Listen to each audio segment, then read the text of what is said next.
Welcome to GovCon Unscripted, where we dive into the unfiltered stories and strategies from all around the world of government contracting. Join host Chelsea Meggett as she explores how to navigate, thrive, and win in this complex but lucrative industry.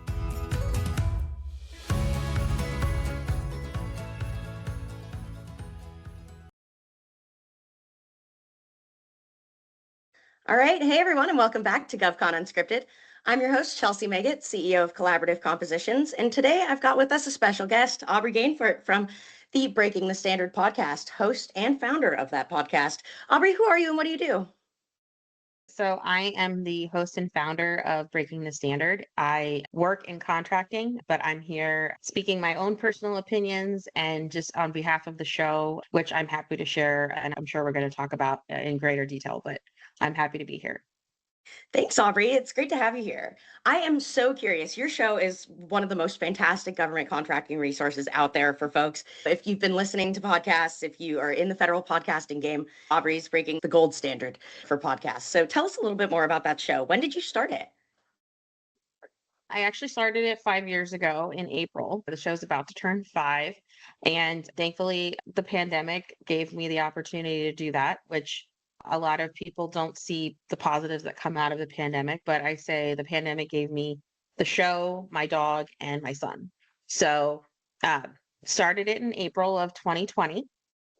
And for me, small businesses have always had a special place to me. They're the foundation of a lot of what we do and what we need in the GovCon space.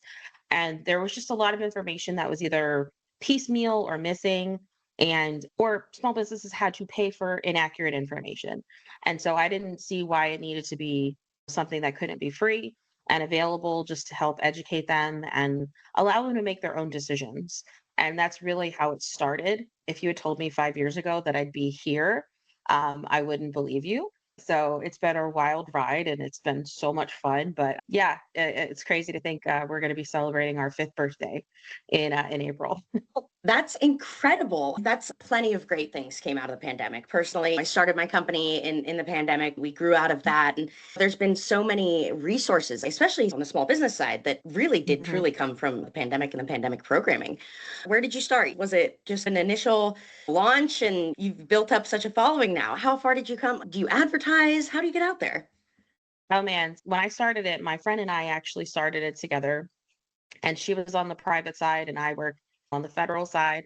And so we thought it would be interesting to look at it from 2 different perspectives and like our own personal perspectives. I'm not speaking on behalf of the federal government, but what I see and versus what she sees, because I've learned over the years that what industry goes through and what they see leading up to what actually is provided to a government person is very different than what is seen on the other side when a proposal is received and reviewed and you go through the entire process. When we started on our first year, people didn't really know who we were. And then my friend, she decided to leave GovCon and go in a separate direction and said, go forth and whatever you want to do with the show, I fully support you. And I just saw an opportunity to bring people that are in the GovCon community and talk about anything and everything that can educate small businesses, regardless of where they are in the process. So now we have following, which is really funny to say. I met someone in person who didn't know that I was from the show.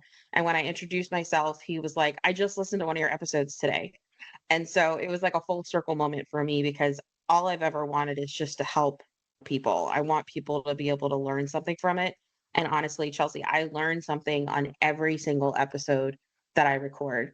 And it's just fascinating. It's really fascinating. But today we're on 3 platforms. We're on Apple, Spotify, and YouTube. And when I looked the other day, we've had 5,000 plays, which is crazy to me. And we've released 123 episodes to date.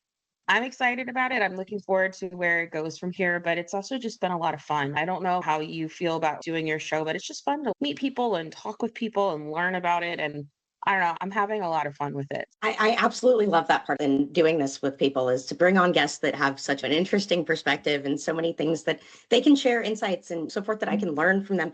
It's fantastic. I really love that part of this show. That's got to be up there with my favorite parts.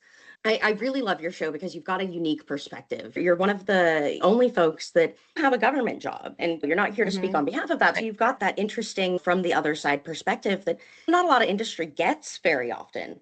How do you orient your content to help those small businesses while maintaining your solvency within your position?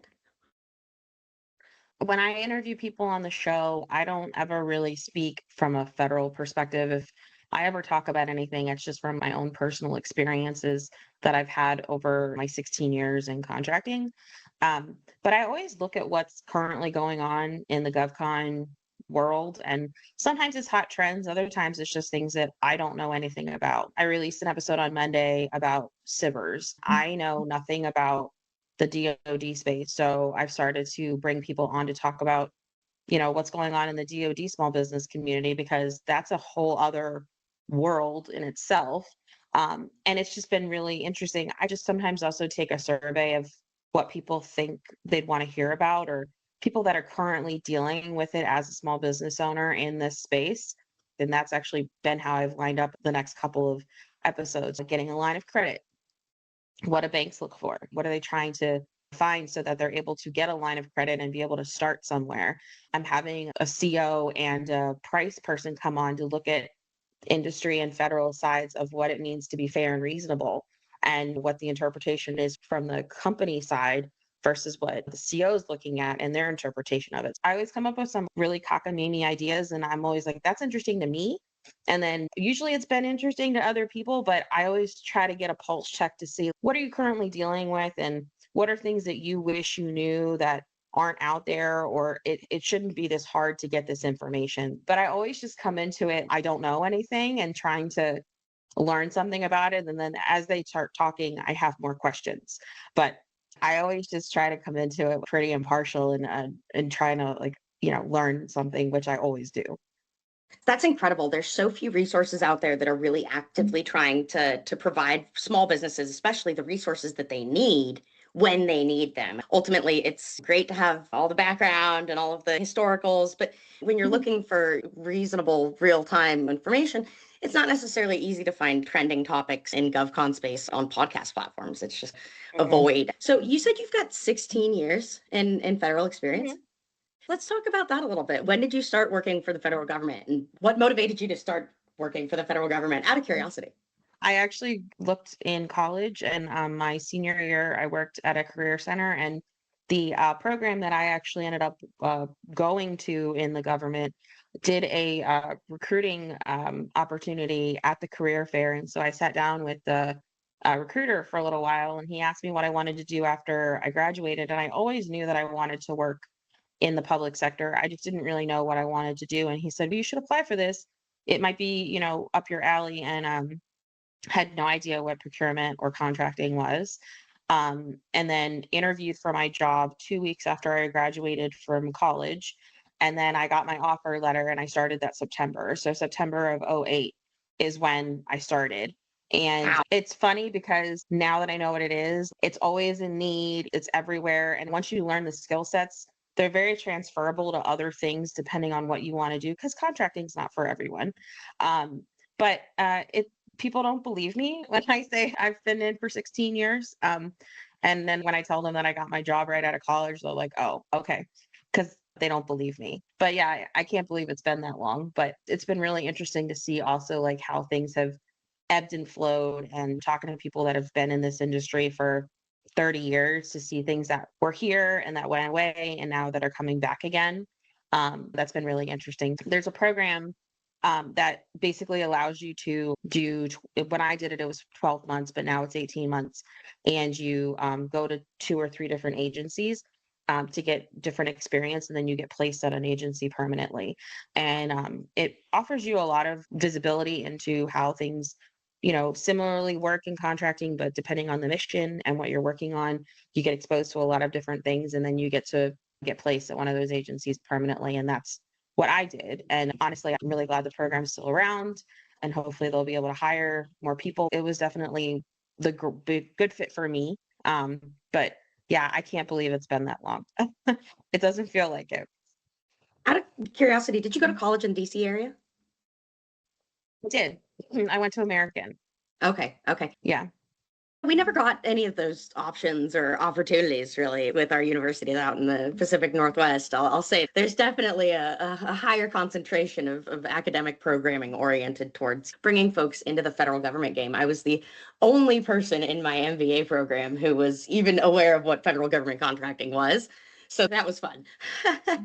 Yeah. Yeah, I didn't know about GovCon until I got my job, but in my school for my major senior year, I had to intern at either a government organization or something of that nature 2 or 3 days a week. They encourage you to go get out there to see what's happening so that you're not completely like what's going on when you graduate and then you have no idea what you want to do or trying to get a job. I am thankful for that, but it's a whole different world. Trying to explain to people what procurement is, you try to use like real life examples. When you go to the store and you don't buy the first thing you pick up, you compare things and look at them and everything. It's very basic, dumbed down version of it, but that's what you're doing. But I don't know. It's crazy. It's crazy. I can't believe I am where I am now. It's just funny.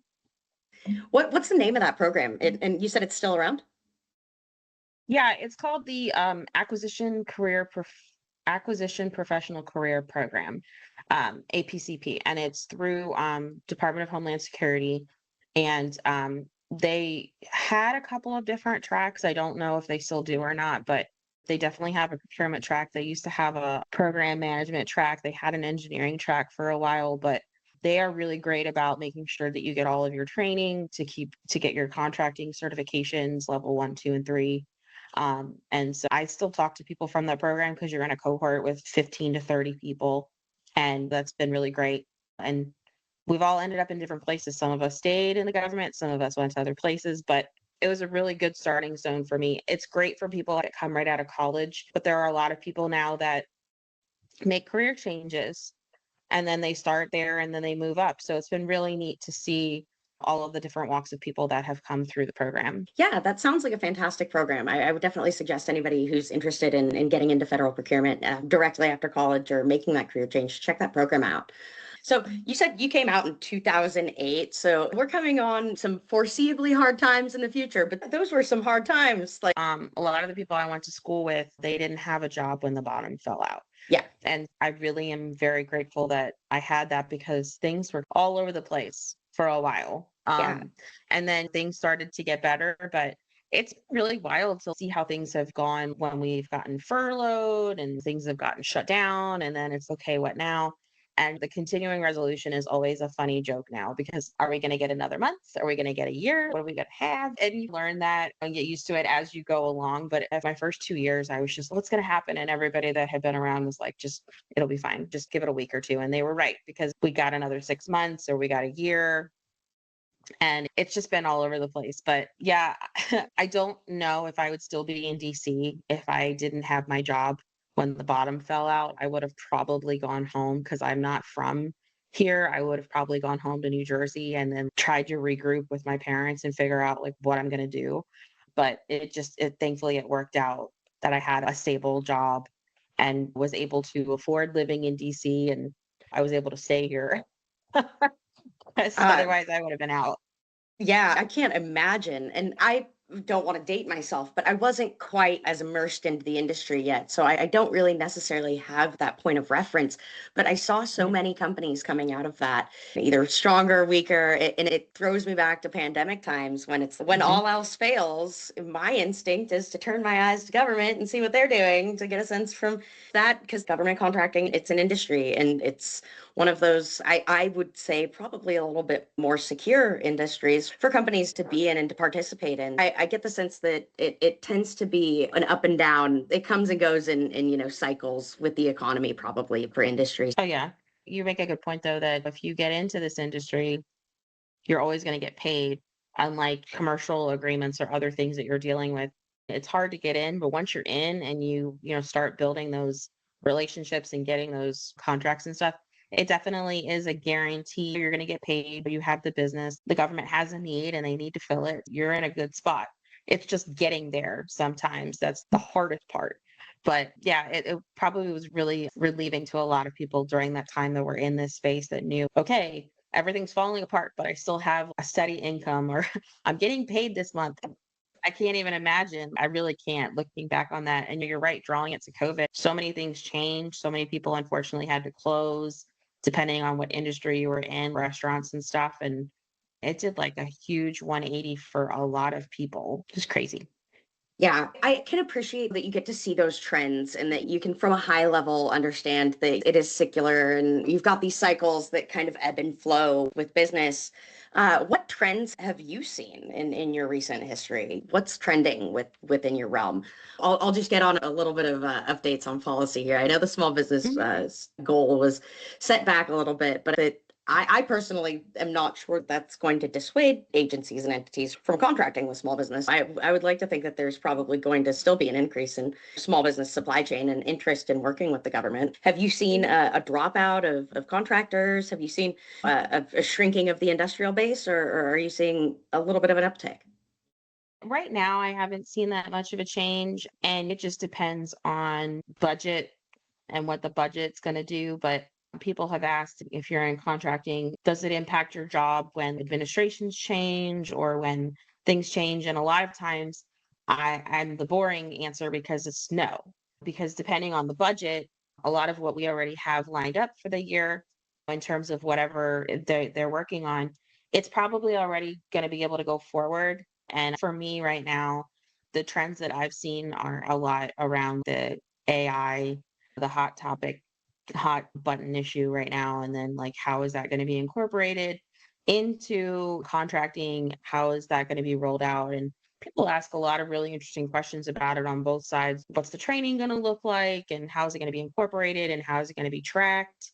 And what's that going to look like? But I guess I had somebody on my show, and he's been in the industry for 30 years. And he said that it's really interesting because some of the things that started dropped out and now are starting to come back. So I'm really excited to see what they are, because when I came in, it was like right after Hurricane Katrina had happened, and they were doing a lot of relief work and rebuilding and trying to move things along.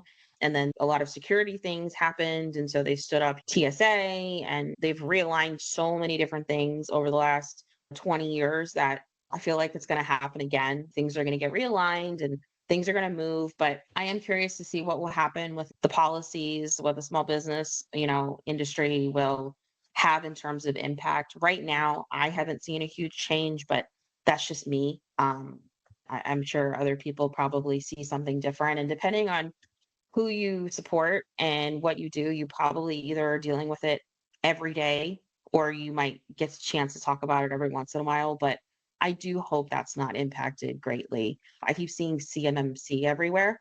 So I'm like, okay, what? And I'm not an IT technical person, so I'm really curious to see what happens with that. And then is this an indication that there's going to be like a whole wave of technical stuff that's coming, or what's next? So I'm not really sure, but I am curious to see what's going to happen. So you're guessing just as much as I am, and that's fine. We love that. So tell us a little bit more. Let's talk a little bit more about your show. What ultimately have you found to be the most rewarding thing about doing a podcast? There's a couple things. I get to talk to people and meet people that I either have never met before or have a lot of knowledge and expertise in this industry. Um, I learn something every time I get to talk to, a guest. And probably the most rewarding thing is when people have reached out to me and said, I listened to your episode. It was so helpful.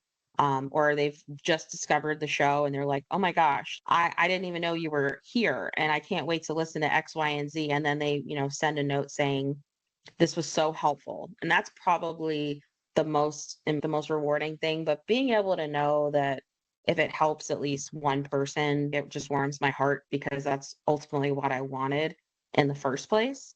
And it was like, okay, I'm clearly doing something. It's helping at least a couple of people. So I'm going to keep going. And now that people are reaching out to me to be on the show, it's like a very unusual place for me to be, because I'm like, oh, you want to come on the show? Because usually when I started, I had to find people and be like, this is what I'm doing. I'd really love to have you come on. And they're like, what are you doing? Who are you? And so that's been really nice too. The show's goal is to bridge the communication and knowledge gap between the small business industry in GovCon.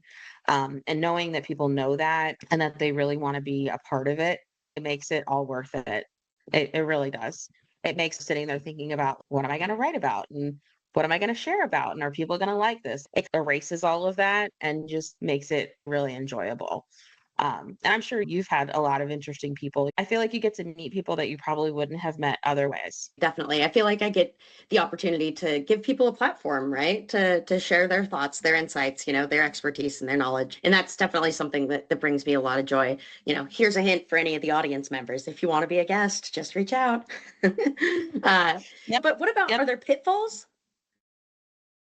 Um, Are there downsides? We talked a little I bit think earlier about your day job and the show. I appreciate that what I do in my day job, there are rules, and they're just making sure that all of those rules are met and adhered to.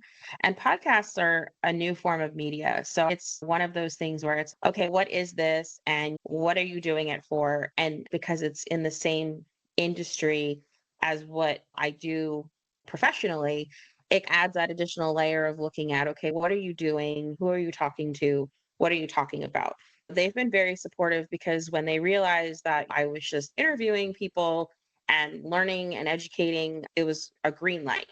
It's more not to like collapse anything because I'm not professionally a podcaster. So it's just being able to separate that. But when my coworkers find out about it, or when other people have found out about it, they're like, wait, what? Like, how did we not know about this? And I'm like, I purposely don't talk about it. If you discover it, that's fine. But it's been an interesting balance, but I'm thankful that I'm able to do it. And I really hope that I'll be able to continue to do it. But I wouldn't really change anything. And I understand now looking back at why they have to ask the questions that they ask and look at the things that they need to look at because they're protecting me. They want to make sure that I'm not doing anything that I shouldn't be doing. And I'm doing everything by the book, which has been great. And it allows me to enjoy being able to do the show more. Right. Because if I was constantly worrying that there was something awry, I don't think I would be able to be myself. And that's one of the things that's been a lot of fun because it's you get to talk to people and have a conversation. And if that's constantly running in the back of your mind, then that's not fun either. I wouldn't say there's tension. It's just there's always making sure that you're following, the guidelines of what's, established. And that's for anything. If you have a full-time job and then you get a part-time job, they look at, okay, what are you doing? And does this conflict with anything that you do in your main job? There's a lot of different, procedures that you have to go through. And I didn't know that until I started this, but I wouldn't change a thing. That's particularly incredible. And I say that because it's within, and particularly within DoD, you get these communication silos, and you get people that are in their own swim lane, their own knowledge base, and they communicate within that knowledge base and that swim lane, but they really don't choose to share and communicate that knowledge outside their silo. In addition to breaking standards, I'd say you're probably also breaking down some industry silos and some silos that exist within GovCon to bring those guests and the knowledge base onto your show. You can bring those insights and that impact back to your daily job. So it can have a really net positive benefit on the work that you're doing and the outcomes that you're able to achieve with your daily job. Oh, thank you. I'm glad that there are more podcasts out there now that talk about very different aspects of GovCon or government in general. And they're all really interesting. They all have different viewpoints. So there's nothing really that's ever repetitive because I've had guests on my show that have been on other shows and they talk about things differently or Right. you cover it from a different viewpoint. And it's all really beneficial. And they offer something that you don't really get because you're not going to be able to talk to everyone in this industry. Right. And you're not going to be able to have those 10 minutes to be able to ask those questions. Sometimes you get a lot of those questions answered just by listening to an interview with someone on a show, or you get an idea and be like, oh, I need to go check out that. And you get to learn a lot of really interesting resources because that's probably one of my other favorite things. There's always a resource available. And 9 times out of 10, they're free, which for me is ideal because small businesses don't have a lot of money. They don't have that opportunity to just go, pick up everything that they want to. I'm really glad that it's here. I enjoy it so much and I'm looking forward to whatever the next 5 years bring. But it's been a lot of fun. And if it stops being fun, then I might have to revisit it. But I hope it doesn't ever stop being fun. I hope so too, because it is truly really a great resource out there for folks that are really trying to get their insights and their take on daily GovCon matters and things that kind of matter to GovCon and industry. That's definitely a gift that you've given to industry. I'm trying to remember, Aubrey, where do we first connect? Weren't we on a webinar or something together? So we were on a webinar for Jennifer's. Yeah, Jen Schaus. Jennifer had a series this summer where she had all women talking about different topics. And it was really interesting because she did it for 2 weeks. And everybody had a different day. And I got to meet a lot of interesting people. I had never met you. I had never met Judy. I had never met Stephanie. There was a couple other people that I had never met that I got to meet from that. That's where we met back in like June or July. Yeah, and that's another one of those free resources that you're mentioning that are out there for small businesses. Those webinars, those workshops, those podcasts that are free resources that have just an abundance of information to share. That was really a valuable series. I'm hoping we get to do something like that again this year with her. I do too.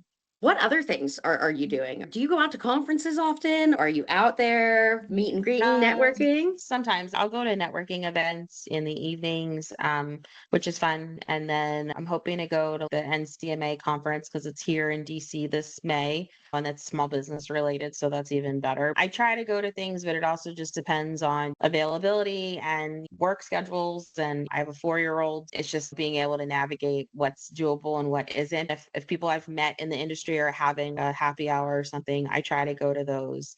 But it just depends. If they're really far away and for a week, I definitely can't do that. A lot of stuff that's in the DMV area is a little bit easier for me to try and go to, but I won't say no outright. It's just hard to try and decide what to go to and how to balance it. So I'm going to try to go to more stuff this year, but it's just trying to figure out how to make it all How to fit it all in. work. Yeah. Mm-hmm. Yeah. Oh my gosh. Too familiar with that scheduling problem is truly one. Mm-hmm. So I was curious, ultimately, when we're getting into this, what sort of industry associations are you a member of? Do you typically suggest might be of interest for industry that's looking to work within the GovCon space? Are there groups that you are preferential to, or do you have suggestions for folks? I'm not preferential to anything. I'm a member of NCMA. National Contract Management Association. Yes, sorry. In the GovCon space, we use acronyms all the time. So I like NCMA because it's industry and government. And so there's always training opportunities. You get to meet a lot of really interesting people.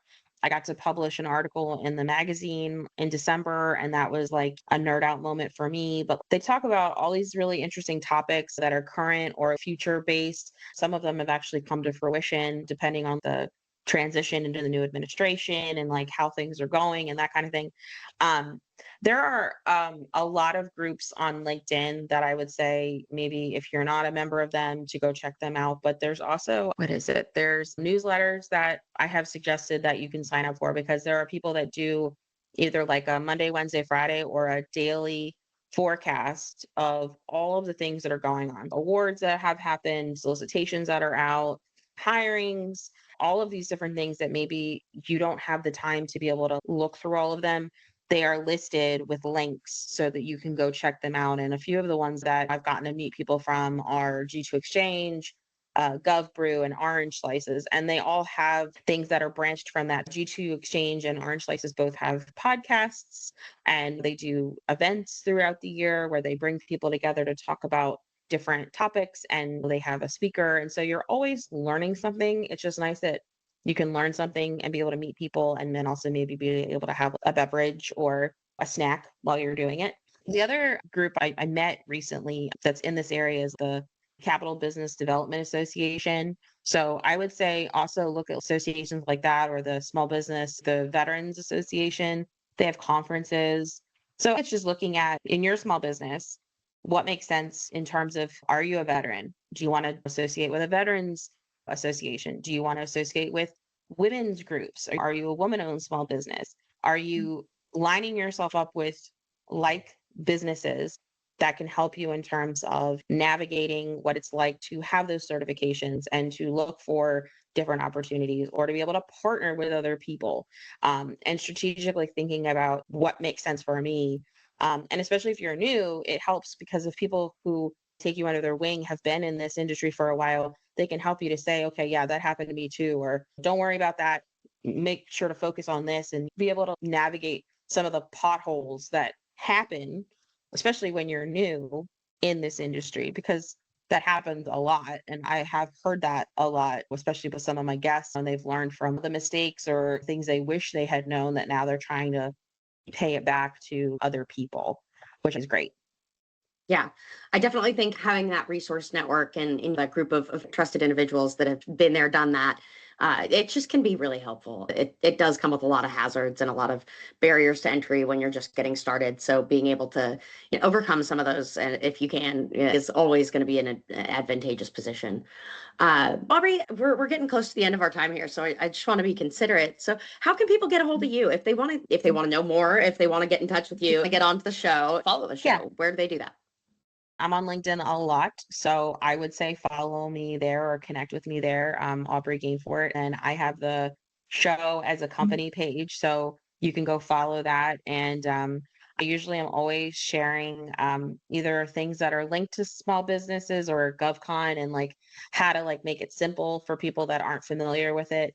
And then I always share, teasers of new episodes that are coming up and that kind of thing. If you want to learn more about the show, Breaking the Standard, it's on Apple, Spotify, and YouTube. And then if you want to get on the show or if you have a topic that you want to hear about, you can just email me at the show, which is breakingthestandard@gmail.com. And it's all one word. And I check all of that regularly because it's just me. So I promise you it will be me reading it. And I'm always open to suggestions and I'm always looking forward to meeting new people. So feel free to reach out. That's fantastic. Definitely, audience members, give the podcast a listen. Breaking the Standard. It's an amazing resource for folks out there looking to get started, looking to grow, or ultimately looking to find more success. And Aubrey, thank you so much for joining me today. It was a fantastic conversation. No, thank you so much for having me. Thanks.